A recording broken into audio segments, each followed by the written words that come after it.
Hey, everybody. Welcome back to the Sith Dominion, the podcast where we look at all kinds of fun stuff, but from a Sithy point of view, dark side point of view. My guest today is Matt Thompson. He is a local nerd that we all love and adore for all of his, nerdiness, and we'll get to talk about some of that. I had no idea that you were such a nerd until the Viasat Con, where you were embedded in all sorts of things with that, and not just embedded, but you seemed to know what was going on, whether it was the video games or the whatever. Like, you were just shaking and moving. The word embedded had me, I was a little confused there. I'm like, what do you mean? Like I was a secret agent? I'm not sure. I do not remember this. No, I don't know anything about nerd stuff. I'm just, if you speak confidently, people believe you. So I want to have a shameless plug. I wrote an article, so just a little more background. Matt Thompson and I used to work together. We're still at the same organization, but yeah, it was fun to work with him, alongside him, and now we can talk about other things besides work, which is really awesome. But I had written an article about a local comic store here in Bryan, Texas, and go over to geeknewsnow.net and check out that article. And it was just an incredible gem. Like, I had no idea the story behind it. I don't want to give it away, but one of the cool things is when you have a friend reach out and say, hey, I used to frequent that shop. So tell me about your involvement with that way back.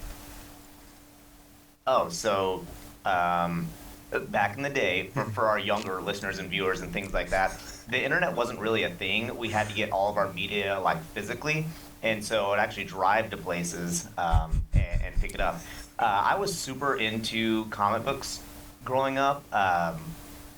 Not necessarily even one particular comic book, anything like that. I just loved comic books. Like if I saw, I was a sucker for cover art. If there was a artist I had not seen before that had a distinct style or something like that, I would pick it up and I'd be like, oh, this story sucks or whatever. I'm going to buy the next episode because it just looks cool. And so I read a ton of comics growing up. And then, physical comic shops I spent a lot of time at. Obviously, with high-speed internet and all that sort of stuff like we have now, and if you're from the future listening to this, with our low-speed internet that we have now, that's a less prevalent thing, but absolutely, I still enjoy comic books. I don't read them as often as I used to because I simply don't have time. But board games, all that sort of stuff, love that sort of thing, and absolutely, BCS Comics, I used to go there all the time. I used to pick up Todd McFarlane's Spawn. Yeah. That was my one that I always read. Were you in the era of 2000s, mid 2000s when you were picking those up? What was that era of Spawn?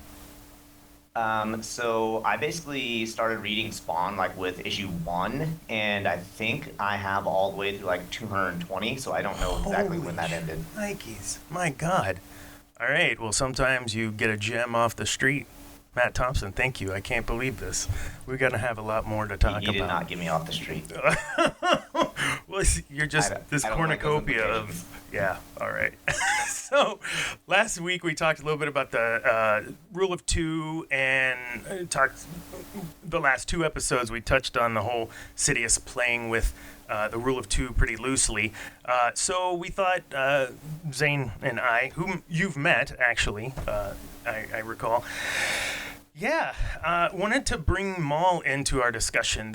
Maul's a very interesting character to me, either canon, uncanon, I don't care. We're just going to talk about Maul because it's just a really deep character, and with time, the story around him just continues to build, kind of like I would say a Boba Fett. Back in the day, there was these small snippets of Boba Fett, but then we ended up with all this cool, backstory and future story now of Boba. And just because he died didn't mean he died. And just because Maul died didn't mean Maul died. He didn't die in his pit, and neither did Maul. So, wow. I'm just now catching on to that one. Well, that might be a topic for another time. Recycling more things, are we? So, so talking about Maul, just real high level, knowing kind of where he came from on Darth Maul, getting coached and trained and whatever as a very young child with Sidious, and to the point where he gets chopped in half. So let's look at just that section. When you look at Maul and you think of just that beginning part that we were privy to right in the beginning of his story, where did you anticipate him being?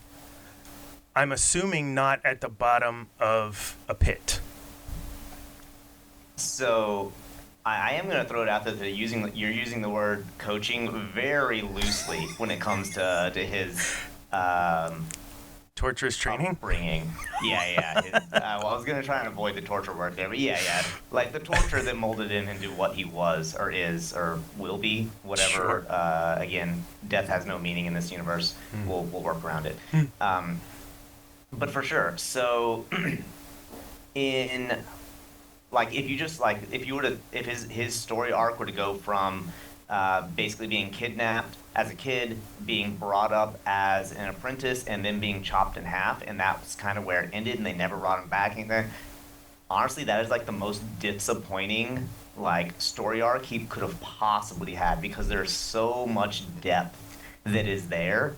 And I remember seeing him get chopped in half in theaters, and I was like, you've got to be kidding me.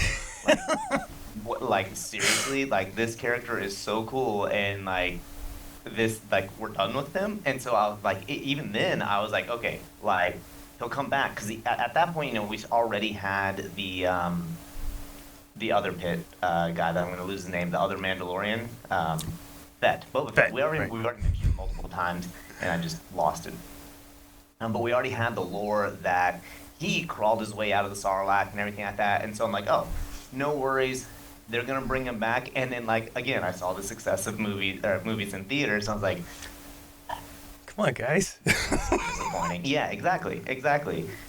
He was, like, in the movies, such a waste, because absolutely there is such a, like, interesting story to tell, even just from like an action thriller kind of perspective, from an emotional perspective, from like there's just so many layers that's wrapped up into his character. And so yeah, just like being discarded down a well or whatever is not where I saw him going, for sure. So yeah, you look at his progression too, and the backstory that we got during the Clone Wars with his brother Savage, and the onion of Darth Maul, I believe there's still more to be written even. And I know that Darth Maul is our subject for a little later for the deep dive. We're touching on it now, but it's relevant because of our... couple days ago, there was some discussion online about, I can't remember, was that the Screen Rant? Yeah, Screen Rant had an article about how there may be a connection between Ahsoka and Maul in the new series, even though he's already dead, and we know Obi-Wan already, or did he? So that connection, very much so, they discussed in Mandalorian Season 2, Episode 5. I look at my notes to be sure, but I can't find it. So if I'm wrong, y'all tell me. Season 2 or 3. But Ahsoka was talking about Morgan Elsbeth's planet being destroyed and all of these things, and I'm starting to kind of, oh my gosh, maybe, at the time I was like, yeah, she's probably maybe a witch, I don't know, but and now it's okay, well, now can we get that connection to Darth Maul, and then can we swing over here and get the connection to Maul? We already know there's cloning facilities hidden. We already know that there's potentially some parallels with cloning, maybe an Arab Empire versus what we talked a little bit about that on the show yesterday. Oh my God, a week ago, whatever. So that's why we're kind of talking about it now. On that, I don't know if you saw that bit about not Marin, that's another witch. Morgan. I also think, in theory, Morgan, the witch in the King Arthur stories as well. I think there's probably a little something there. I don't know. What are your thoughts? So, are you referring to like what are my thoughts on is she actually a witch or like that sort One, of stuff? and then two, if so, a Maul connection. Yeah, for sure. So I think that so when we talk about like anything connected to the Mandalorian universe, we also have to talk about like the financial aspect of it because not that I am bitter about some of the decisions that have been made, but obviously if you're going to make a product like even if it's a creative product, at some point you have to keep the lights on, you know. And so I 100% think that if they do, I don't think they ever intended originally for her to be a witch. But if they subtly retcon that, you know, because there's all this sort of stuff like it's like, oh, well, why didn't she use her magic earlier and this and that? It's like, oh, well, their magic works best on the planet and, you know, all that sort of stuff. So there's a lot of reasons, or there's a lot of ways they could really easily get into it. And where I'm going with the monetization of it is that realistically, a lot of fans of Mandalorian and things like that probably don't know a whole lot of the Darth Maul side of things. And so if they do make her into a witch and are able to pull in a lot of that backstory of Maul and everything like that, it would be a great way to introduce those newer fans who like, because a lot of people started watching Mandalorian that weren't super into like, oh, I read all the extended universe novels and things like that. I think that would be yeah, I'm the nerd. I think that would be a great way to pull those people in and get them introduced. That's like, oh, this is more than just like the Sith Apprentice. You know, he did more than that. So I honestly think that would be absolutely a stellar move. And again, I love Darth Maul as a character, so absolutely, I would love to see her be a witch. And yeah, there's like cloning things and anything like that I'm kind of like whatever on if they do bring Maul back. But I think even if they just did it to introduce his story and like, you know, I hate like necessarily like flashback episodes or anything like that, but you know, if they were able to have some of those stories where they're recounting like what happened, who it is, even if it's, you know, just 15 minutes in a story, and give Maul's, you know, a synopsis of who he is real quick, I would love that. I would absolutely like think that would be great. Yeah, and for all of those folks that I believe you touched on something important, that were drawn into perhaps Mandalorian, that we're not watching Clone Wars animated series. We're not watching Rebels animated series. If they did, it was in passing while their children were watching. And then you go to Mandalorian, much more adult, much more adult subject matter, hard decision making, you know, and I mean just some good writing, of course. And you've introduced these characters. Oh, who's this Ahsoka going after the baby Yoda? I'm so confused. Oh, I'm Googling it. Oh, she's in this cartoon. Okay. Well, now she's getting her own show. Oh, my goodness. Well, now that... Wait, Darth Maul has some connection. What? Yeah, Ezra Maul. Come on. You didn't see those? Oh, you got to watch the cartoon? I believe you're exactly right. If you can even get those of us who love it a little taste more... But I believe you're going to have folks go down that rabbit hole when they see what an amazing character it was. And I think a way they've already done that was at the end of Solo, Star Wars story, where Kira is, and it's I can't remember the name of the organization, Shadow Sun. Internet world is going to beat on me for that. But he was and we're going to talk about it later, the leader of the underworld crime syndicate, and I can't remember it now. Yeah. So all you did at the end was see, at the end of that movie, Maul, you know, oh, he's in charge. Who is this ominous dude if you've never seen it? So, yeah, I think they're doing it right by tapping into him, and with monetization, that is kind of how you stay in business, isn't it? So... I don't know. I tend not to work for companies that stay in business, but that's a completely different podcast. Totally for another time. So let's move on a little deep side with Dana. Deep side. I can never say this right. I'm gonna have to read it. Hold on. Dark side deep dive with Dr. Dana. Yes, it does have quotes, and actually, that's funny. It does have quotes, but we're going to talk about Maul in a real. Putting the quotes around one word there. Oh, which word? Doctor. Wow. Wow, he's in confidence, Dana. Oh my goodness, this guy. No, we're going to talk about. Do you have a stethoscope? I think not. Oh my goodness. Neither did your PhD professor have a stethoscope. Okay, anyway. I'm not salty. I'm playing. This guy likes to give me grief. So, I'm not even going to try to say it again, but we're going to talk about Maul. There's a couple of things about his story, and we started off with that coaching, training, the influence that Sidious had to build upon layer after layer of. So, if you don't know, just go to Wiki or the Star Wars Wikipedia, and they actually have some pictures from the comics of him being, and it was a very difficult ride for him. So when I would say you and I, Matt, and found out about all of this, we grew with this story. We were like, oh my God, he went through what for what to do what. And he was so driven and so resilient. I think, I forget the words resilient and perseverance, right? Obi-Wan cut him in half.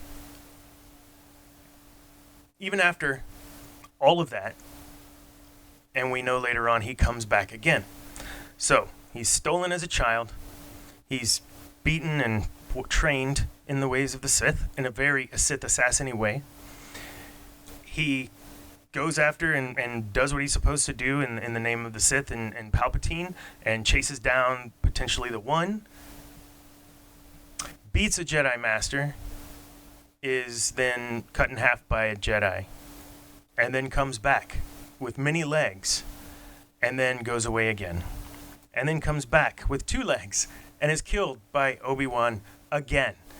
I'm not saying that because we're totally redoing these stories. I'm saying this because that is resilience, that is perseverance, and in business, in your job, in every single day of your life, if all you're going to do is, I got cut in half again, I guess I better find a new set of legs, or are you just going to lay there and die? You going to crawl out of the pit of Carcoon, or are you just going to sit there and be digested over 1,000 years? Come on, Matt. I know you got some thoughts on that. Disclaimer for anyone listening: if you get cut in half at your job, please seek medical attention. As we have established, Dana is not a medical doctor. We should not be the proverbial. Can you use bunny ears on that one, right? Oh my God.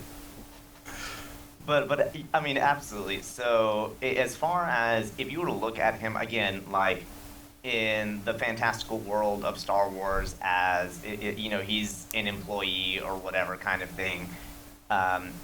Obviously, most of us are not going to come back from getting cut in half or whatever. That's not a realistic kind of real world analogy. But like, if you were to look at him as like a career man or whatever, kind of starting at the bottom, having that absolutely awful job that you hate and everything like that, and now you can say Darth Maul may not have had like the choice to get out of that as much as like one of us would. But like worked his way up, everything like that. And then there's a lot of dedication that he actually has to, because even after he gets cut in half, he still considers himself a Sith Lord. He still considers himself the true apprentice. And again, if I get cut in half, I'm like, nope, it is retirement for me. I am riding out the rest of my days in comfort. Like there's absolutely no way I'm going back to the boss who sent me to get cut in half. But that's not how Maul works. What are you laughing at? You keep saying it. I mean, and in my mind, I'm not thinking, I'm getting cut in half, but certainly decisions can be made within your org where you get cut in half. All right, so now what? maybe you got to figure out automation as he did, automated mechanical legs more. So I'm just giggling because all I keep thinking of is you laying in like half in a cubicle somewhere. I just can't. And he laughs at the image of me being cut in half. Just putting it out there. Oh my goodness. But back to the analogy, for sure. Like there's times like even if you think about not necessarily like being a leader, but if you are and like having your team cut in half, but like let's say you are like a data analyst and you work solo or whatever, and you are the person who gets cut, and there's always going to be that question of, all right, well, this career path like came to an abrupt end. I was not expecting, I had just killed a freaking Jedi Master. Like I was on top of the world. Like we just crushed this last project, and now I'm at the bottom of a well. So there's always going to be that question, in your mind, like, do I continue down this same path? Do I try and respec and, get other skills and go into something else that may or may not be more stable? I picked data analyst. I know that's like a really stable job for most people, but that was just the first thing that came to my head. No, it's great. So like that's a real analogy when it comes to actually like work and things like that. It's probably, and again, I know accidents do happen, but most of us are not going to physically have the toils that he went through. But for sure, like, I've been fired from jobs. I'm sure like you've lost jobs and things like that. It happens to everybody at some point. And so pretending like you will not be the guy at the bottom of the well every time may not work out for you, folks. No, and I think this is a good transition. One of the people I had written down in our kind of production stuff was Steve Jobs. He got cut straight up from the company he started at nothing, from nothing. Late 90s, guess who's back? Back again. And, making a partnership, even adapting, making partnership with Intel, or with Intel, but with the other guy. Yeah, not Gates. Steve. Thank you, Bill Gates, the devil. I'm sorry. That's what.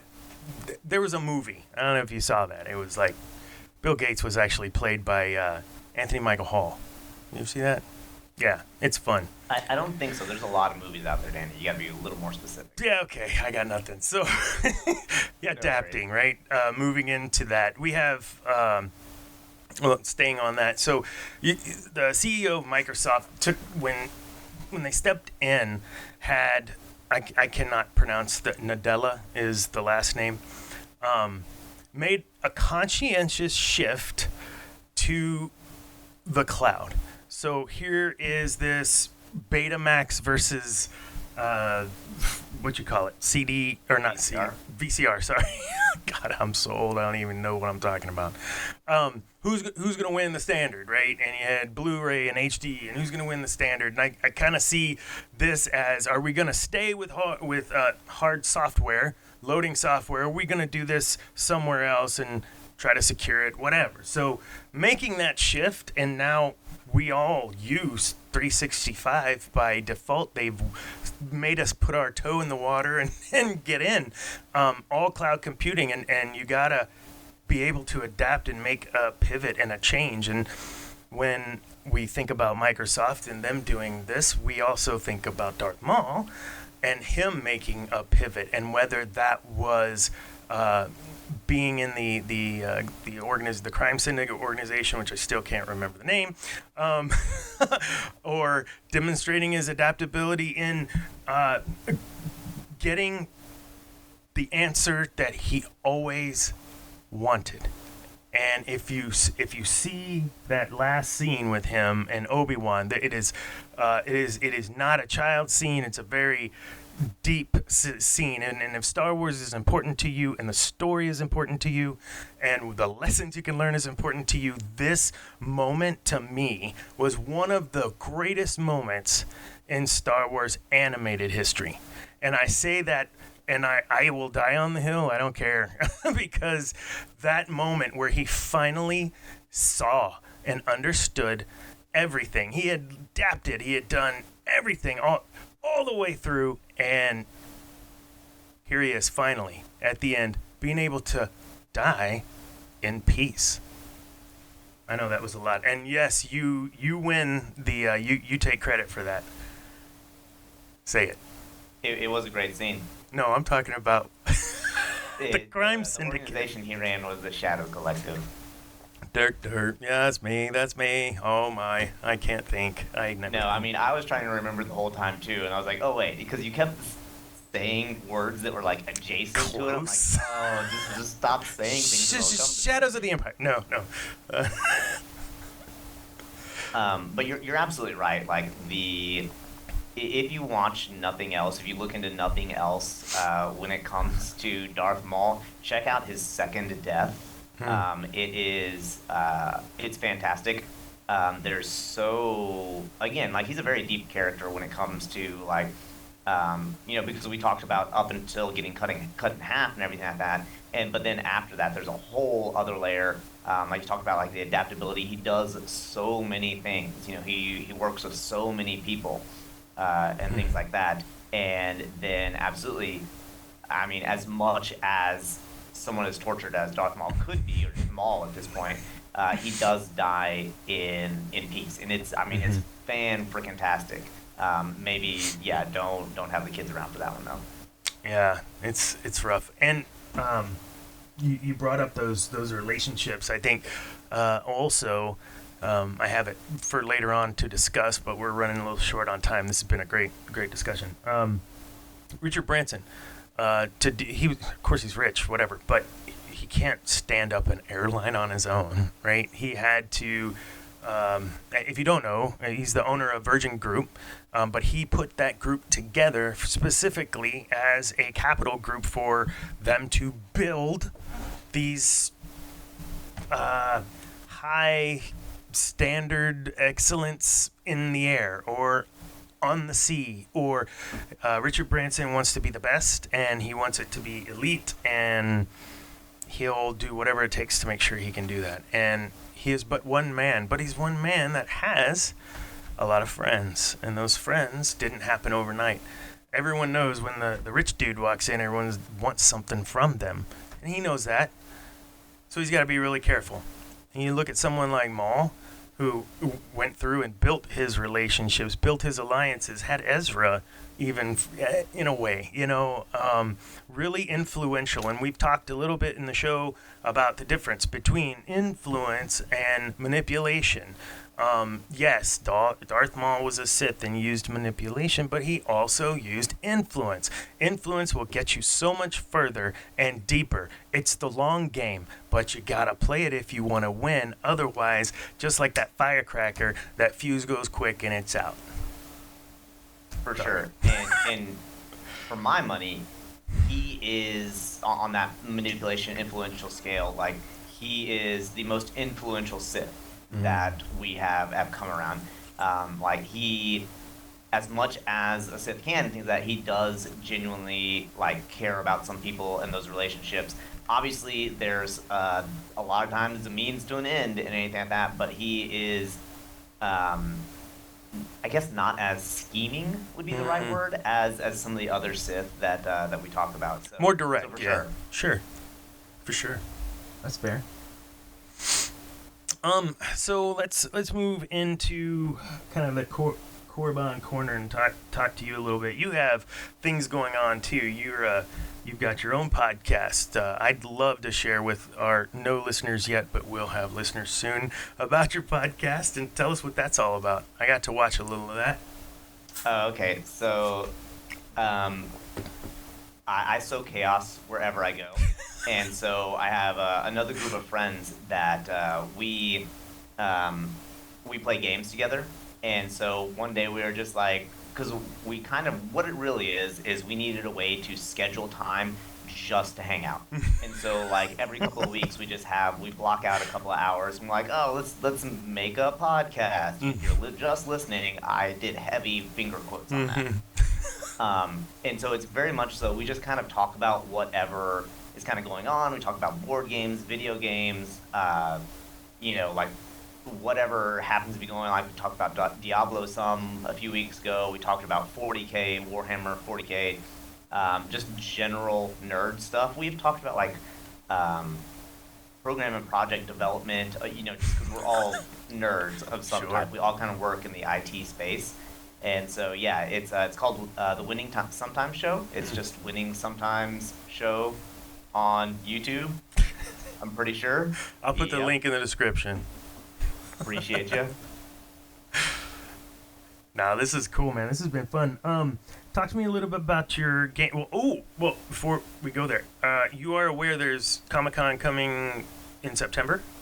Yes. Okay. For those people out there that have pull, I'm still trying to get my press pass. Yeah, I don't know if you... What are you cosplaying as? I don't know yet. We'll work on it because Probably something Star Warsy. Oh, all right. I'm just throwing it out there. There's a lot of comic book characters and video game characters that their day job is a reporter. So if you're getting a press pass, just throwing it out there. I will. Yes, we will make sure that we are blending in perfectly. So, yeah, talk to me about your gaming stuff, though, because board games is not something, and I've been very vocal about this even in my article, I'm just not something I grew up with. And so I'm very intrigued at Warhammer and of course D&D and every facet of that, and it just seems Munchkin, the card thing. I just there's so many cool things I don't even know where to start. So just tell me about your favorite kind of board games or those sorts of role-playing games that you appreciate the most. For sure. So there's a lot of games out there, like game systems, everything like that, and so I honestly think whether it's a role-playing game, whether it is a strategy game or something like that, there's always something out there that kind of fits everyone's niche. Some of my favorites I really like, as far as role-playing games go, I do Dungeons & Dragons 5e. Occasionally I will do Pathfinders, though I don't like it as much because I am chaos and too many rules. And I know a lot of people, they probably are like, oh, I don't really like board games because they grew up playing, Monopoly. Monopoly, and sure. Just, domestic violence in a box is basically what it was, right? And so what the biggest thing I always tell people is, not all games are like that. Games can be as complicated or as simple as you want. One of the ones that I love, I bought, I think, last year, is just called Cat Lady. And you legitimately, it's kind of a card game, if a deck building game, super, super loosely using that term. But you collect cats. You deal some cards out on the table, and your goal is to collect cats, and then collect enough food to make sure that they all have, they all eaten by the end of the game. And, and it's got adorable little art and everything like that, so yeah. I can just imagine just sitting around a table with a bunch of folks, drinking a beer, playing Cat Lady. What was it called? Cat Lady? No. Yep, Cat Lady. Oh my God. Link in the description. It's spectacular. I'll see if I can find it. That's insane, man. Oh my God. Well, I guess I have one more question for you before we move into fan theory. Would you consider being on the show again? You're gonna have to say yes, because I'm putting you on the spot. I mean, yeah, we did not script this, so I really want to tell you no, but yeah, absolutely. I'm always game to talk about nerd things. Sweet. So yeah, absolutely. Cool. If it's something super esoteric, I don't know what's canon or not anymore, so I may have to study a little bit, but absolutely, I'm always give you a heads willing up to talk Star Wars stuff. Sure. No, this has been fun, man. So fan theory that I ran into was still along this Maul and Ahsoka in the series, and Inverse had an article about it as well, and that's where some of that also had come up, where Heir of the Empire, and on that article there is a picture of the final showdown between Obi-Wan and Darth Maul also, so go check that out. So just a lot of that, the cloning piece, and we touched on some of that in Heir of the Empire last week when we were talking about Balin, and that he reminded us of, I can't remember the cat's name, Joris Sabath. So their theory is that there is cloning involved. I just don't know. I'd like to know your thoughts, just kind of high level, but I just don't think. I think the cloning's played out. We had Snoke that we found out was a clone, and the Emperor was a clone, and this was a clone, and the parents of Rey were clones. I'm a little cloned out. No, for sure. I agree with you. Like, I will be a little bit disappointed if Maul comes back as a clone or something like that. I mean, it would be a very convenient plot device for them to kind of be like, oh, this is who he used to be, but he's cloned, and now we can make him whatever we want, and he just still looks cool, right? So I would be a little disappointed if they brought him back as a clone. I don't know how else they bring him back, unless, I mean, is there like, can we bring him back as like a Sith ghost? I'm really not sure if that's a thing. Like, yeah, Force ghost, absolutely, yeah. Exar Kun and I don't know, is all this stuff is it canon anymore? Exactly. Crap. So okay, this show does a lot of I don't care in that situation. Bring that piece in if it's not already canon. Bring it in as canon in this way, and I'd be 100% fine with it. Please don't clone him. He's too awesome of something, and I say something because he's bigger than just Maul. God, it's so good. Just do it right. So my thoughts were you could like with Ezra when they were together in the temple, you could see more of this in flashback mode, right? But you make it live action flashback, of course, because you're in a live action show, but you're live actioning back to the time in Rebels when.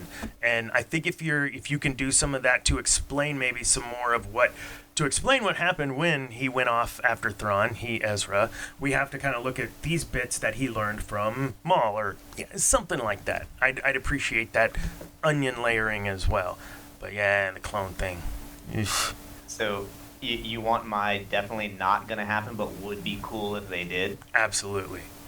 So, I don't remember what her name was, but like Darth Maul's mom, right? Mm-hmm. She was Mother Townsend? Yes, thank you. And so one of the things that she did was that effectively she possessed Dooku, and like the whole goal, what they were trying to do is effectively like, because she got her body died, but her spirit was still alive. Again, for those of you who don't know all this sort of stuff, it's freaking cool. Go check it out. And I apologize if I'm going to spoil this, but her body died, but her spirit was still alive, so they performed this ritual where they captured a Force powerful person, and like we're basically going to transplant her mind into his body. And so 0% chance I see Disney doing that. Like, they're not going to take a risk to go that far into the weeds. But holy crap, it would be great to know, like, if like somehow there's like, oh yeah, man, like his mind has been wandering the universe, for however long. And then, he has some other sibling we don't know about, and they perform the ritual or whatever. That is my would be awesome, but never going to happen theory. So his mind wandering the universe will drive someone mad. But if you recall, he was going mad in Rebels. He would have this creepy laugh. He's freaking losing his mind. Dude, a mad Sith Force ghost. Holy cow. All right, guys, if you're listening out there, Disney, y'all come talk to us. LucasArts, we'll get you square. Anyways, thanks, man. I appreciate that. That's a nice little piece to the theory. We are running out of time quick, so let's kind of recap. We talked about Maul and Ahsoka potentially coming into the show. Screen Rant was talking about that. There was a fan theory that we just got through talking about how he could be in Ahsoka. And then we talked about Maul and his adaptability, his perseverance and resilience, his, I don't know what else. He had relationship building. It's all there. And all of that stuff translates, as we do in every show. Work it into a way that you can use that in your life as a professional or in your personal life. And don't go cutting people into half or quarters. Don't cut people at all. That is against the law, and we do not condone that. But if you find yourself in trouble because something has happened in your life or in your work that has bunny ears cut you in half, perseverance, resilience, adaptability. Otherwise, you are just going to stay in the hole. Matt, thank you. This was fun. Seriously, can't wait to have you on again. And And your podcast show one more time? It's Winning Sometimes Show. Winning Sometimes. If you Google it, it should come up. Winning Sometimes. You can catch Matt on that. This is the Sith Dominion, and you will find me as a writer and on geeknewsnow.net. Our official YouTube channel is Geek News Now Official. So head over there, check us out. We will be doing a live show very, very soon, actually probably within the next couple days. So if you get a chance to see this beforehand, awesome. We'll see you live. Otherwise, thank you, Matt. We're out. Bye, guys.